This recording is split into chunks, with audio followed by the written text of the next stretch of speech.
प्रिय विद्यार्थियों, हम भक्तिकाल के कृष्ण भक्ति काव्यधारा के अष्टछाप के कवियों में शिरोमणि सूरदास के काव्य को पहले पढ़ चुके हैं और अब इस समय हम अष्टछाप के ही महत्वपूर्ण कवि नंददास के काव्य का व्याख्यात्मक अध्ययन कर रहे हैं। मैंने आपसे कहा था कि काव्य सौष्ठव की दृष्टि से देखें या भाषा की प्रांजलता की दृष्टि से सूरदास के बाद नंददास का ही स्थान महत्वपूर्ण होकर के उभरता है। और जैसा कि इस काव्य के शीर्षक से स्पष्ट है, भंवर गीत, यानी यह भ्रमर को संबोधित करके कही हुई गोपियों की विरह व्यथा है और साथ ही यह गेय काव्य के रूप में, गीत काव्य के रूप में लिखा गया है। हम 30 छंद पढ़ चुके थे, 31वें से अब हम शुरू करेंगे। लेकिन मैं आपको ये बता दूं कि ये जो समग्र कृति आपके पाठ्यपुस्तक में पाठ्यपुस्तक के रूप में रखी गई है, इसके भंवर गीत पुस्तक के हम 3 भाग कर सकते हैं। पहला भाग जिसमें गोपिकाएं पंडित की तरह शास्त्रार्थ कर रही हैं उद्धव से, वे कर्म फल है ना, ब्रह्म, सगुण, निर्गुण, मुक्ति इत्यादि की चर्चा कर रही हैं। और ये जो चर्चा है वहाँ भाषा भी विषय के अनुकूल पारिभाषिक शब्दावली हो गई है और गूढ़ दर्शन को नंददास जी ने अपने काव्य में गोपियों और उद्धव के माध्यम से व्यक्त किया है। तो वो जो अंश प्रारंभ से शुरू होता है वो ख़त्म होता है हमारा 28वें छंद पे। 28वें छंद के बाद का जो हिस्सा है उसमें कुछ हिस्सा उपालंब काव्य का है, जिसमें गोपिकाएं उलाहना देती हैं कृष्ण को, व्यंग करती हैं कृष्ण पर।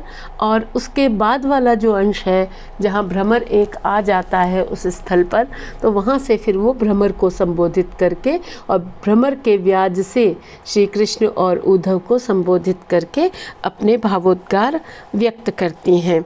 तो यहाँ आप देखिए कि संक्षेप में मैं 29वें और 30वें छंद को लेते हुए 31वें छंद पर आऊँगी।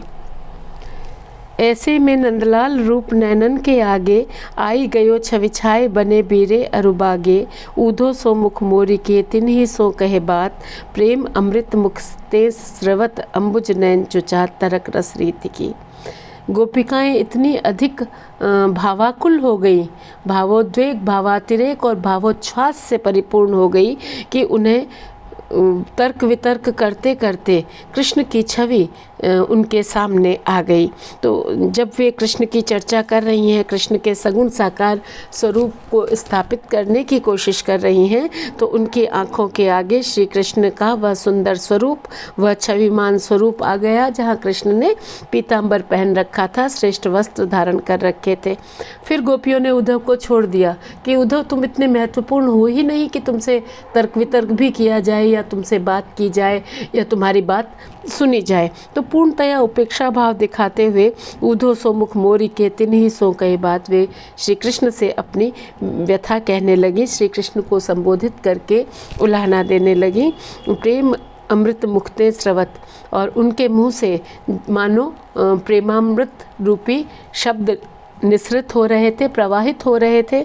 और अंबुज नैन चुचात, और उनके कमल के समान, कमल के समान जब नैन कहते हैं तो उसका क्या मतलब होता है ना। कमल के समान कहने का मतलब, कमल की पंखुड़ी आपने देखी होगी, और नहीं देखी हो और अलवर में रहते हो तो सिलीसेड में जाना बरसातों में, वहाँ आपको कमल खिले हुए दिख जाएंगे। नीचे फिशरीज वालों के 2 पॉन्ड हैं, उनमें वर्षा काल में कमल खिलते हैं। तो कमल की पंखुड़ी की आकृति आपने बचपन में कमल बनाया होगा तो देखी होगी। तो वैसे दीर्घ नेत्र है ना, कानों तक पहुँचते हुए नेत्र। उसके अलावा कमल में नमी होती है और नेत्रों में भी नमी है ना, नेत्रों में जो पानी की वजह से जो नेत्र आँखें जो सुंदर लगती हैं, जैसे हाथ से छूते हैं तो पंखुड़ी थोड़ी भीगी हुई नम लगती है, रूखी नहीं होती, वैसे ही नेत्रों में भी सरसता होती है। और उसके अलावा आपने देखा होगा, अगर रक्त या गुलाबी कमल है तो नीचे से तो थोड़ा वो ज़्यादा लाल होता है और दूसरी साइड से सफ़ेद होती है पंखुड़ी। तो उसी तरह आँखों में भी लाल डोरे भी होते हैं और जो श्वेत पवित्रता भी होती है। तो इस तरह से कमल से इसीलिए उपमा दी जाती है। और मछली से जब दी जाती है तो मछली की चंचलता, नेत्र चंचल होते हैं, मछली जैसी आकृति के भी होते हैं और चंचल भी होते हैं। खंजन के नेत्रों से उपमा दी जाती है तो खंजन पक्षी के नेत्र भी बहुत बड़े और विशाल होते हैं। हिरन के नेत्रों से, हिरनी के नेत्रों से भी उपमा दी जाती है। तो यहाँ गोपिकाओं के मुख से प्रेम से युक्त वाणी उपालंब के रूप में प्रवाहित होने लगी और उनके कमल पंखुड़ी से नेत्रों में से अश्रुधारा बह चली। नंददास कहते हैं कि यही प्रेम की रीति है, यही परिपाटी है, यही अवस्था है, यही व्यवस्था है। अहो नाथ, रमनाथ, जदुनाथ, गुसाई। देखिए एक साथ कितने विशेषण, कितने नाम। हे स्वामी, हे लक्ष्मीपति, हे यादव कुल के स्वामी, हे गुसाई, हे हम सब के स्वामी। नंद नंदन बिडरात फिरति तुम बिनु बन गाई। हे नंद पुत्र श्री कृष्ण, तुम्हारे बिना गौएं वन में भटक रही हैं, तुम्हें ढूंढती हुई घूम रही हैं। गौचारण तुम्हारा प्रिय कार्य था, उसको तुमने छोड़ दिया, है ना। काहुन फेरी कृपाल वे गो ग्वालन सुधि लेहु। तुम लौट करके, मथुरा से लौट के, मधुपुरी से लौट करके गौ और ग्वाल बालों, गोप सखाओं, माँ यशोदा, इनकी सुधि क्यों नहीं लेते, उनका ध्यान क्यों नहीं रखते, उनका सहारा क्यों नहीं बनते। दुख जलनिधि हम बूढ़ी, हम दुख के पारावार में, दुख के अपार सागर में डूब रही हैं। कर अवलंबन देव, हमें अपने हाथ का सहारा दो, हमें इस दुख के महासागर से बाहर निकालो। निठुर हुए कहाँ रहे, तुम्हारे मन में इतनी निष्ठुरता कैसे आई, कहाँ से आई। तुम तो इतने निष्ठुर नहीं थे, अब इतनी निष्ठुरता क्यों कर रहे हो। तो इस तरह गोपियाँ भावावेश में अपनी बात कहती हैं और भावावेश में अपनी बात कहने के साथ साथ वे श्री कृष्ण के या विष्णु के जो विभिन्न अवतार हैं उनका भी स्मरण करते हैं, अवतारों के माध्यम से भी अपनी बात को कहते हैं। को कहे अहो दरस देत पुनि बेनु बजाओ, दूरी दूरी बन की ओट कहा ही लोन लगाओ।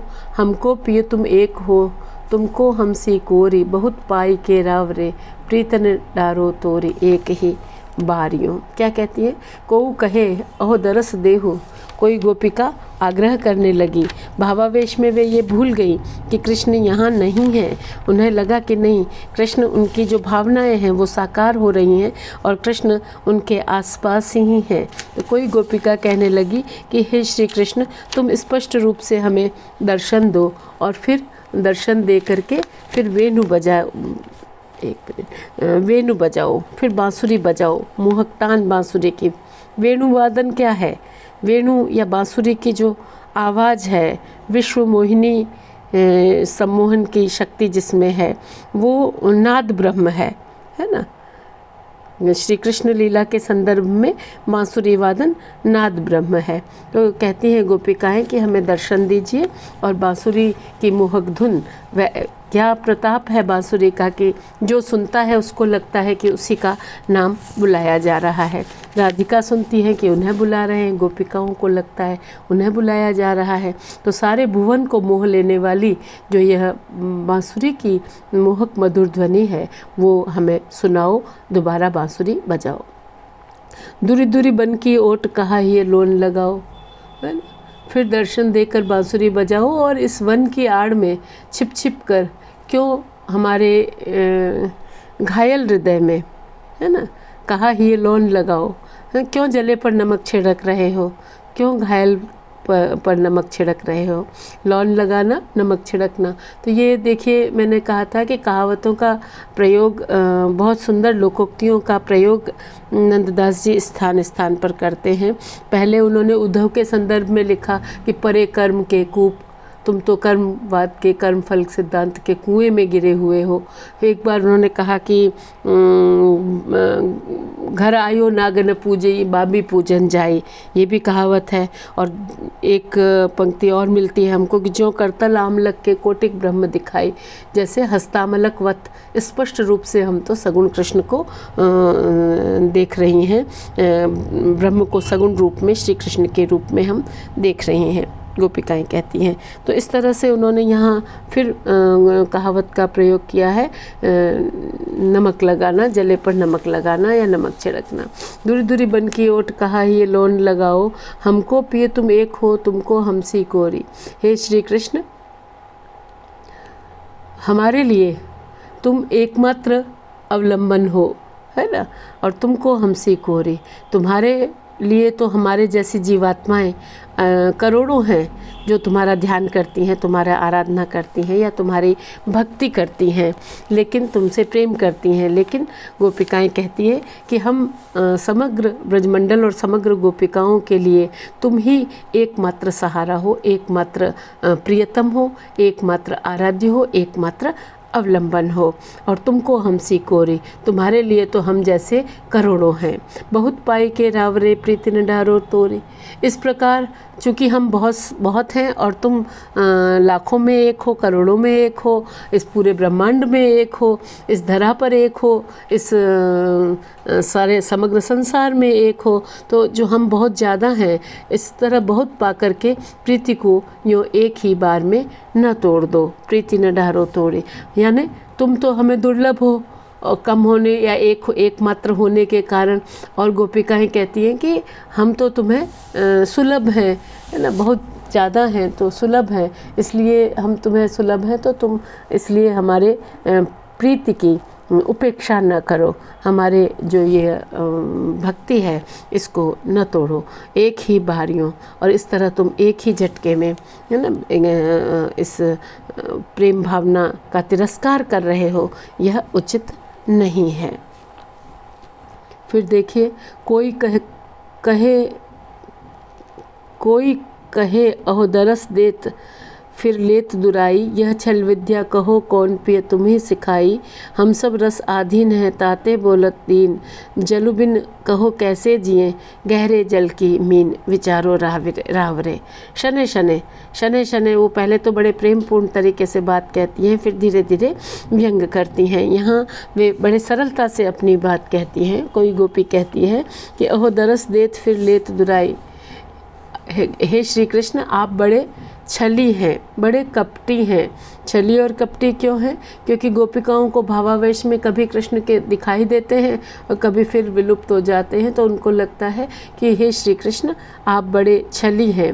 दरस देत, कभी तो दर्शन देते हैं और फिर लेत दुराई, और फिर छिप जाते हैं, है ना। यह छल विद्या कहो कौन पिय तुम्हें सिखाई। हे प्रिय, तुम्हें यह छल विद्या किसने सिखाई है? हम सब रस आधीन हैं। क्या कहती हैं गोपिकाएं कि हम सब जो हैं वे इस समय विवश हैं, है ना, हम सब रस आधीन हैं, हम सब तो तुम्हारी भक्ति में डूबी हुई हैं, तुम्हारे प्रेम रस में निमग्न हैं, और चूँकि तुम्हारे प्रेम के वशीभूत हैं, हम सब तुम्हारे प्रेम के अधीन हैं, इसलिए हम दीनता से अपनी बात कह रही हैं, कातर वचन कह रही हैं, है ना। जल बिन कहो कैसे जिए गहरे जल की मीन, और उदाहरण से कहती हैं कि जल बिन कहो कैसे जिए गहरे जल की मीन, कि हम तो गहरे जल में रहने वाली मछलियां हैं, है ना। गहरे जल में रहने वाली मछलियां यानी आकंठ रागानुगा भक्ति में निमग्न है, माधुर्य भक्ति में निमग्न है।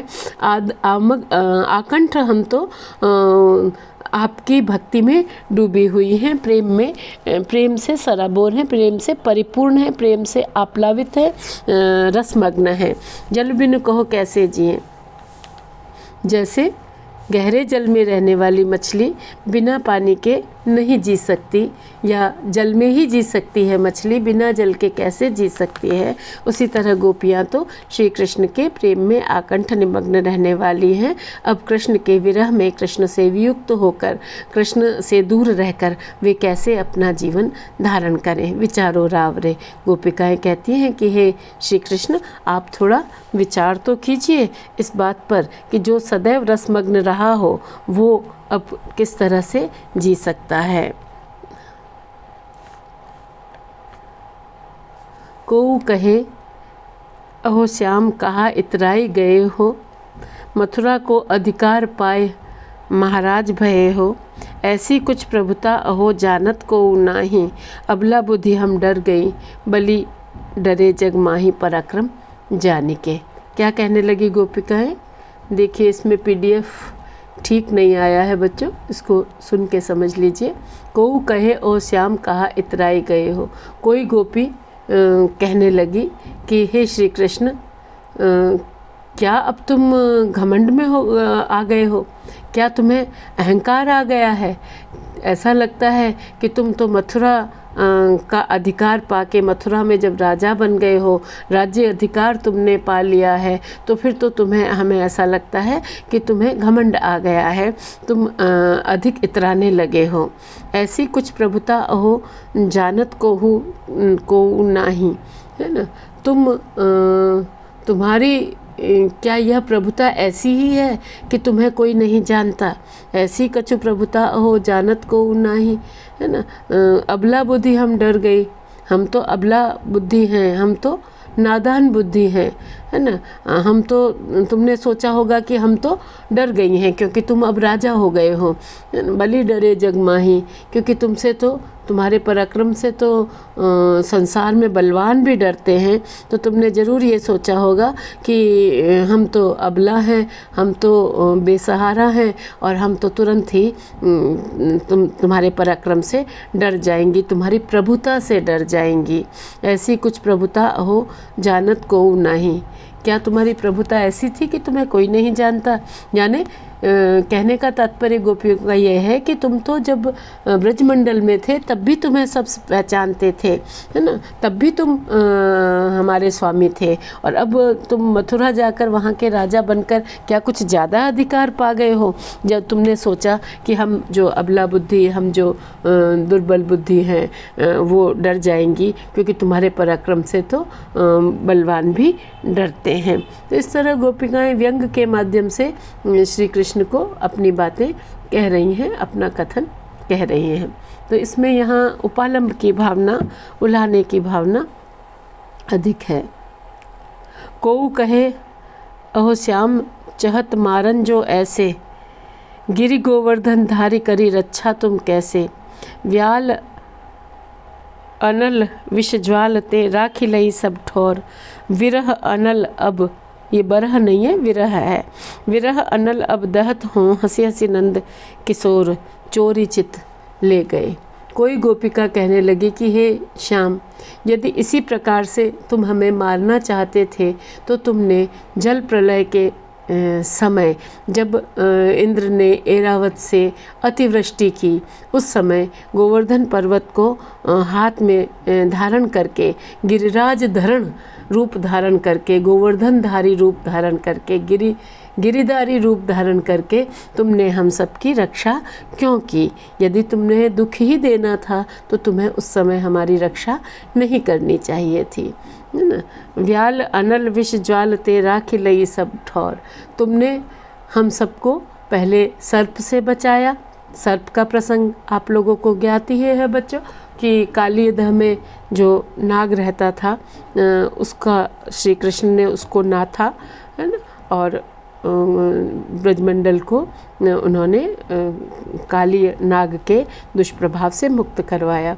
इसी तरह आग के बीच बचाया, विष से बचाया, है ना, राखी लई सब ठौर।